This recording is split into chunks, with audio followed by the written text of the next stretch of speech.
Bright Tuty. Every student matters. Hello, dear students. Welcome to another lecture. In this class, we are going to continue with Great Expectations written by Charles Dickens, which is a part of Class 12 Alternative English Nagaland Board. So far we've read about Pip's journey to London on being given the fortune by Mr. Jaggers. He was presuming Miss Havisham to be his benefactor, and he thought that whatever was happening with him was all because of Miss Havisham. Whether it was true or not, that we will get to know in the future. So first, let us see the kind of life that awaited Pip now that he was in London. So, Wemmick, who was the worker, who was the clerk with Mr. Jaggers, he helped Pip to walk through the Bernard's Inn where he was supposed to stay, and he observed that everything there was made of wood, and the little tokens of mourning, that Wemmick would always wear. So Wemmick was asked by Pip if London was a bad place to live in, and Wemmick told Pip that here there were more chances for one to be cheated, of being robbed and murdered, just like anywhere else. And Pip always, then asked Wemmick if people did this because of revenge or for crime, and Wemmick said that people committed crime for profit, not for revenge. And Wemmick was surprised that Pip thought that committing a crime for profit was worse than committing a crime for revenge. Then, after leaving Pip at Bernard's, Wemmick was surprised when Pip shook and offered to shake hands with him. He did not expect that. Pip was very disappointed with the state of Bernard's Inn, which was very bad. It was infested with mosquitoes and creepy things, and he waited for Mr. Pocket, who was going to be his tutor, to come back and to let him into the rooms. Mr. Pocket came back with fresh fruits that he had brought in Pip's honor, and he welcomed Pip with a lot of respect into that apartment, which looked very sad and disappointing, and he apologized for its condition. He and Pip suddenly recognized each other. Mr. Pocket is the same gentleman, was the same person Pip fought with at Miss Havisham's house. Remember, after which Estella gave Pip the permission to kiss her on her cheek. So this was the same man he had fought with. Now this man, this pale gentleman's name was Herbert Pocket, and he explained that his father, Matthew Pocket, was Miss Havisham's cousin. Herbert was in Miss Havisham's greenhouse that day after, and Miss Havisham sent him to see if he might be suitable for Estella. Herbert told Pip about the fact that he did not like Estella, and he thought that she was very cruel, she was very arrogant, and he also told Pip that she was Miss Havisham's adopted daughter, and she was raised in such a manner that she can always and always dominate and break the heart of the opposite sex, that is a male.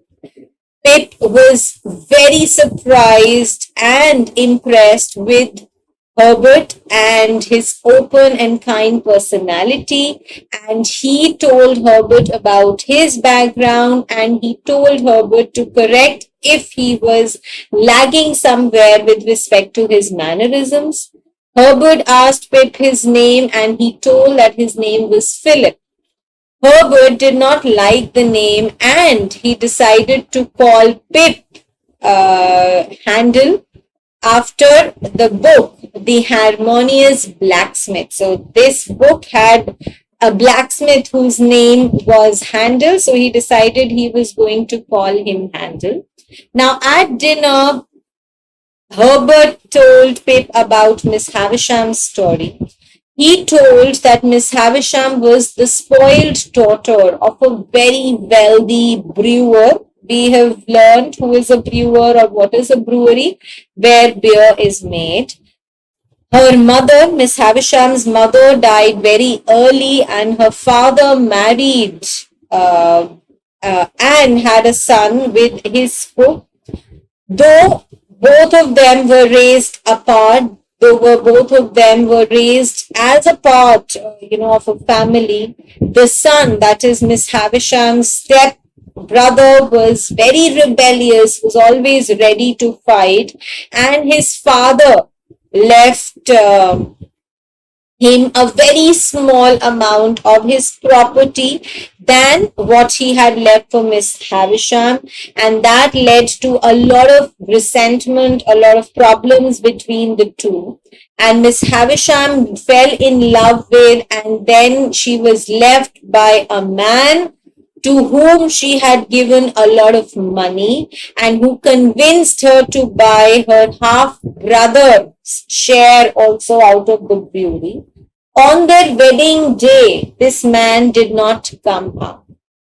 Rumor was, it was spoken by the people that this man was planted by Miss Havisham's stepbrother only, and that is how he took revenge from Miss Havisham.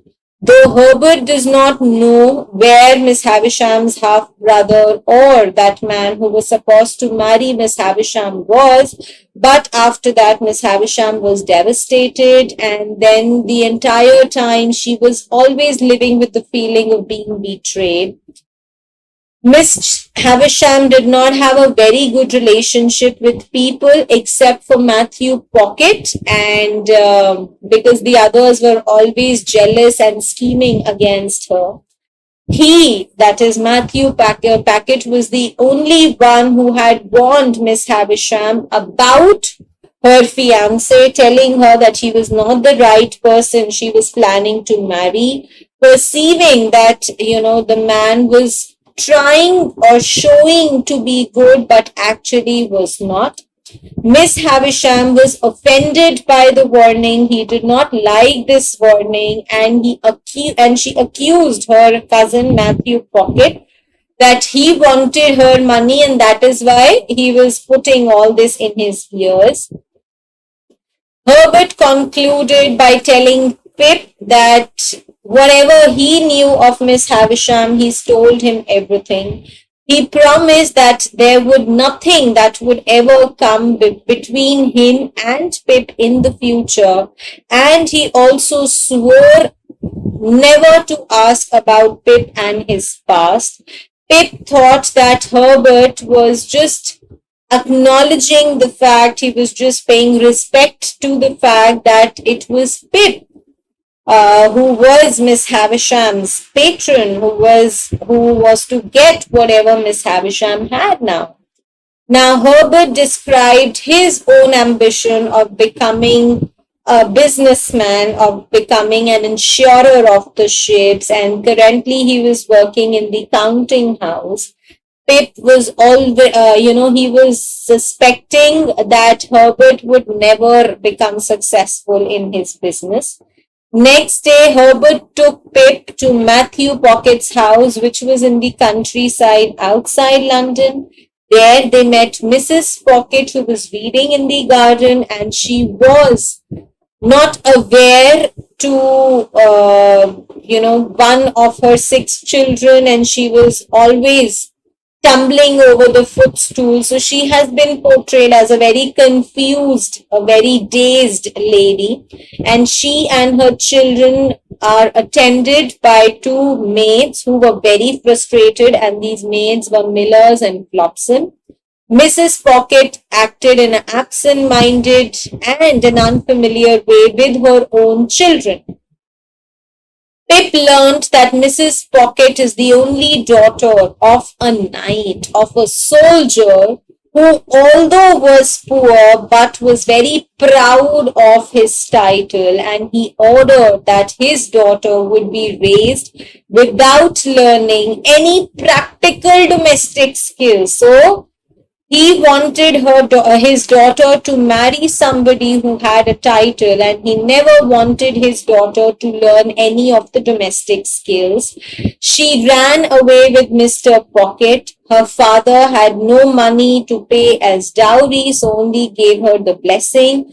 Mrs. Pocket was always looked down upon by Mrs. Poyler and the others in their neighborhood and family, because she did not marry somebody who had a title.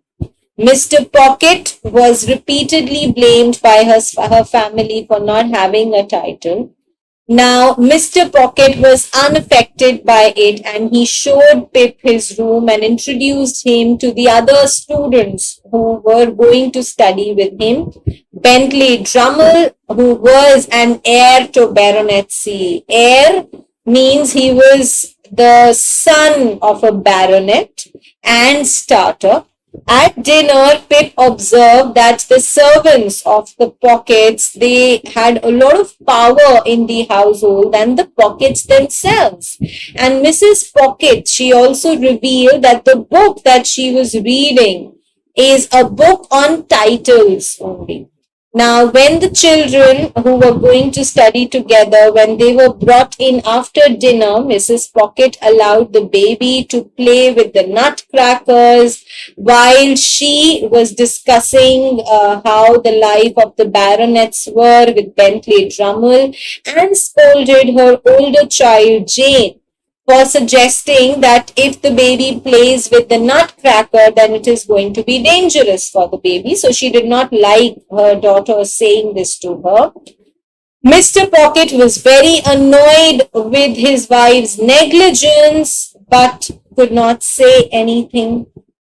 After their dinner, Bentley Drummle and Starter go rowing, when you row in the boat, and Pip, he wanted to be trained in this sport. He hired somebody who could train him, though he was very offended when the trainer praised him for having the arm of a blacksmith. So he did not like to be associated with the term blacksmith anymore, and he felt offended by it.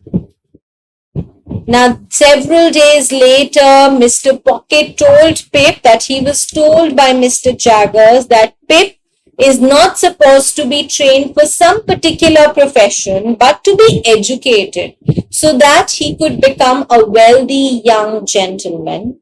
Pip accepted the plan, and he and Mr. Pocket, they got along very well, and Pip found him to be a very serious and a very honest and good man.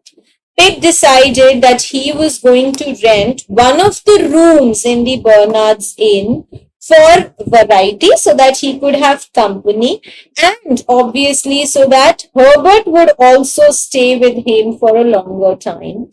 When he asked Mr. Jaggers for money to furnish the room, Mr. Jaggers actually did not give him the amount that Pip asked for, which made Pip very uncomfortable.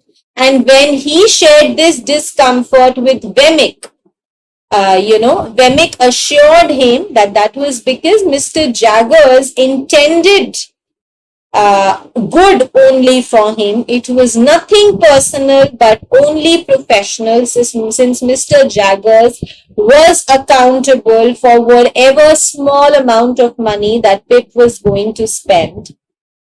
After giving the money, Wemmick gave Pip a tour of Mr. Jaggers' office, and Pip saw there were other shabby clerks in his office, and he learned that whatever plaster or whatever clients rather that he had were a murderer, there was a forger, and Wemmick described them very fondly. He was very happy for the clients that he had. He was very proud of his clients, and he accepts that these accessories that he was wearing, they were the gifts that he received from Mr. Jagger's clients who were killed for their crime. He told Pip that he always took these mementos when they were offered to him, as he was of the view that he wanted to get hold of it. He wanted to have more of them. Wemmick invited Pip to his house in Walworth. He also warned Pip that if he ever went to Mr. Jagger's house, he should look out for his housekeeper, who was a wild beast, tamed wild beast. So he warned Pip for that animal.